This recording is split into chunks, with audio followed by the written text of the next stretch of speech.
High School Grizzlies, and I think we probably had the ugliest uniforms you've ever seen.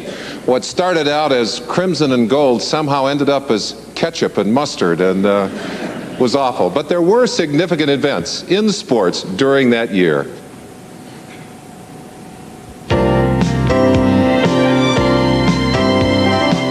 In 1957, rookie center Bill Russell joined the Boston Celtics and led them to their first of 15 NBA titles. Meanwhile, the man who would soon become Russell's chief professional rival, Wilt Chamberlain, made his varsity debut at the University of Kansas. Argentina's Juan Fangio won his fourth straight Grand Prix title. And John David Crow of Texas A&M became the only Bear Bryant disciple to win the Heisman Trophy. In baseball, a couple of veterans named Ted Williams and Stan Musial were the batting champions. By achieving so much so late in his distinguished career, Stan the Man became Sports Illustrated's Sportsman of the Year.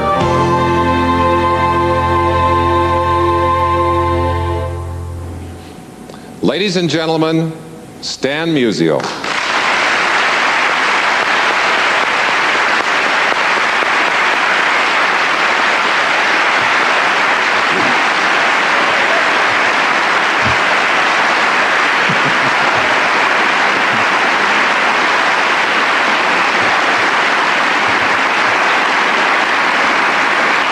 Thanks, Merlin.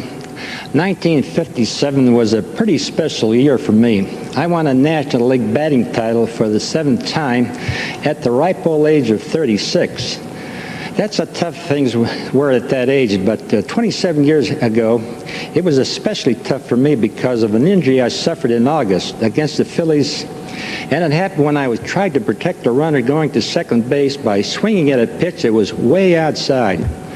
The runner succeeded in stealing second base, and I succeeded in yanking my left arm out of the socket, tearing the muscles around the collarbone, and fracturing my shoulder. 2 weeks later, my shoulder feels better and was still bothering me rather, and I came back anyway, and because we were in a pennant race against Milwaukee, I managed to hit 500 during the last 10 games and clinch the batting title. But that wasn't enough to help us win the pennant. I think the greatest tribute an athlete can have is being called a great sportsman, and that covers a lot of territory. It's just not having great talent, but being a winner, and it's playing fair and square and knowing how to win and lose.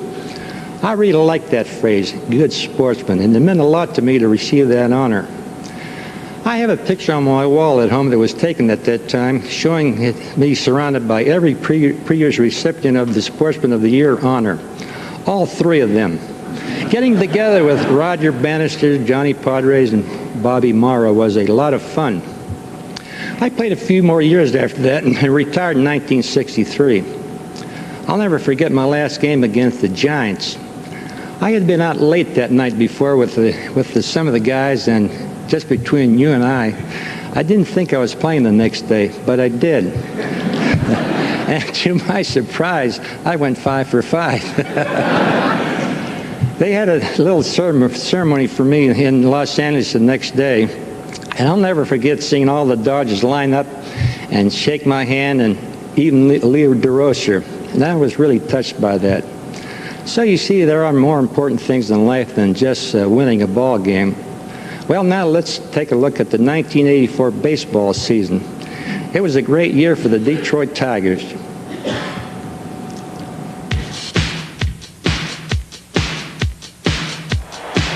For only the 4th time in the history of baseball, one team led the majors from start to finish, from the first day of the regular season to the last out of the World Series. And that team, of course, was the Detroit Tigers. The Tigers' last link was welded just before the season began, with the addition of Willie Hernandez, a relief pitcher from Philadelphia, and the left-hander they needed in the bullpen. In 1984, Hernandez was 9-3, and in the 33 situations where he might have gained a save, he came through the first 32 times, and became only the 7th pitcher in history to win both the MVP and Cy Young awards. What made the Tigers so reliable, though, was that old reliable baseball cliche, strength up the middle.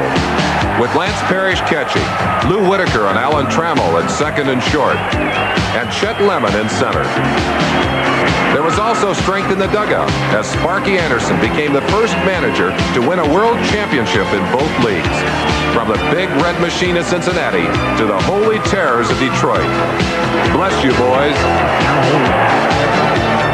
The Tigers got to the World Series by beating Kansas City in the playoffs. The Royals were blessed themselves by the presence of Dan Quisenberry, who racked up 44 saves and 6 wins to help account for 60% of the Royals' wins and about 90% of their laughs.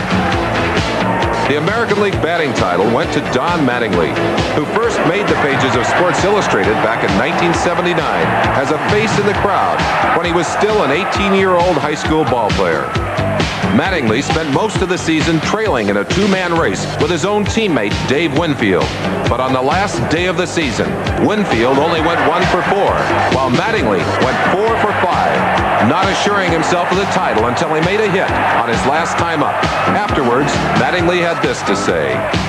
I thought to myself right then, there's no way I can be a loser or Dave can be a loser in that situation, and it's just been a great thing, and I'm kind of glad it's over, and I just wish, I'd like to thank Dave Winfield. He pushed me all year long, and he's some kind of great player, and he's been a great person through the whole thing. In the National League, another young hitter came out of nowhere to win the batting title. Tony Gwynn was such an all-around athlete at San Diego State that he was drafted on the same day in 1981 by both his hometown teams, baseball's San Diego Padres and basketball's San Diego Clippers.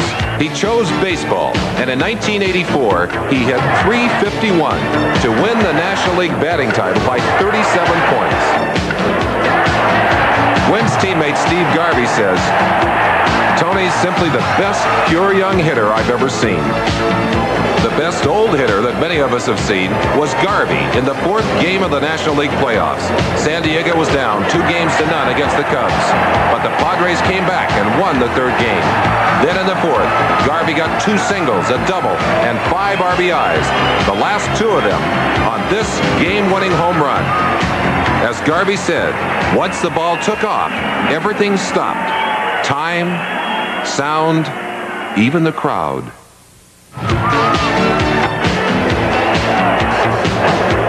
The next day, the Cubs' hopes were dashed as they were beaten again. But Chicago did win the National League East championship, the first time the Cubs have won any sort of championship since 1945. If, as always, autumn belonged to others, the Cubs had at last won a summer. Chicago fans could be grateful for that, at least. And for players like second baseman Ryne Sandberg, the former Philly farmhand, who won the Most Valuable Player award in the National League by hitting .314, fielding stylishly, and ranging all over the infield. Sandberg was the adhesive for a team that general manager Dallas Green had thrown together like bits and pieces from a garage sale. The last ingredient was Rick Sutcliffe, who began the season in Cleveland and didn't arrive in Chicago and the National League until the middle of June. Then he proceeded to go 16-1 and win the Cy Young Award after spotting the league's other pitchers a 2-month lead. Except for Sutcliffe's late arrival, one of 2 other pitchers might have earned the Cy Young Award. Bruce Sutter of St. Louis had an ERA of 1.54 and tied a major league record for saves with 45, equaling the mark that Quisenberry set last season. And teenager Dwight Gooden of the Mets pitched with the guile and maturity of a man twice his age and threw strikeouts with the audacity and pizzazz of a man twice as strong. Gooden struck out 276 batters, a record for rookie pitchers. But as we said, in 1984, it was the Tigers from start to finish. And if we start with them, we must finish with them. Specifically this man, World Series hero Alan Trammell. In 1984, Trammell led the Tigers in hitting with a .314 average, fielded brilliantly, winning his 4th Gold Glove, starred in the playoffs, and was the most valuable player in the World Series. just recalling other championship games in all sports. You know, you see people jumping up and down on everybody, and all I wanted to do was keep my hat, and I've got it, and I wanted to keep it for myself. And I remember people trying to pull it away from me, but I kept it, and I wanted it very badly.